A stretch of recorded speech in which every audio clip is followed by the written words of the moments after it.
ইউনূস কি ছিল? অগামগা ছগা ছিল না? তারেক কি ছিল? অগামগা ছগা ছিল না? এখন চেয়ারে বসে গেছে, চেয়ারে বসে তারা এখন 7 স্তরের নিরাপত্তা পাচ্ছে, নানা রকমের নীতি ঠিক করে দিচ্ছে, আলিবাবা 40 চোরের মতো নেতৃত্বে চলে আসছে।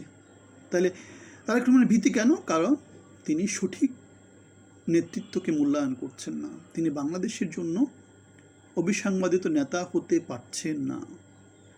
কেননা তার দলের যে নেতৃত্বকে তিনি এখন চুজ করেছেন, যাদেরকে কমিটিতে রাখতেছেন, যাদেরকে তিনি মনোনয়ন দিচ্ছেন, যাদেরকে তিনি নানা ইস্যুতে বাদ দিয়ে দিচ্ছেন, এগুলো সব আমাদেরকে শঙ্কিত করে। 17 মাসে বিএনপি এবং ইউনূস সংস্কার প্রশ্নে যে অবস্থান নিয়েছে, তারা আমাদেরকে যেটা বলে সেটা হচ্ছে সংস্কার তারা আসলে তেমন করে দেখতে চায় না। কেন গণভোট কেন যাচ্ছে? গণভোটে যাচ্ছে এই কারণেই যাচ্ছে, কারণ বাংলাদেশের সমস্ত লোকজন যদি গণভোট মানে সংস্কার চায়ও, বিএনপি সেটার বিরুদ্ধে অবস্থান নিয়েছে। খুবই স্বাভাবিক, কেননা সবার আগে হচ্ছে ব্যক্তি স্বার্থ। তারেক রহমান তার স্বার্থটা দেখবেন, তার পরিবারের স্বার্থটা দেখবেন, সেটাই স্বাভাবিক।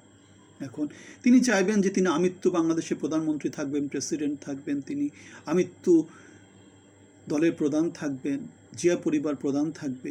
দলের মধ্যে গণতন্ত্র প্রতিষ্ঠা তিনি হয়তো কোনোভাবেই করতে চাইবেন না, সেজন্যই সংস্কারের বিরুদ্ধে তাদের অবস্থান।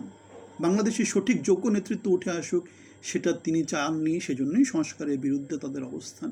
সেজন্যই বাংলাদেশের বর্তমান ইউনূস সরকারকে গণভোটে যেতে হচ্ছে। তাহলে তারেক রহমান ভীতির এটা একটা কারণ।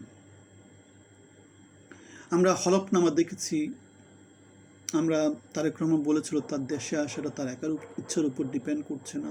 অনলাইনে অফলাইনে নানা জায়গাতে আমরা নানা রকম ডকুমেন্টেশন দেখা যাচ্ছে। সো এই সমস্ত জিনিসপত্রগুলো আমাদেরকে যেটা বলে, সততা, জিয়াউর রহমানের যে সততা ছিল সেরকম সমর্পণের সততা তারেক রহমান নিশ্চিত করতে পারেননি।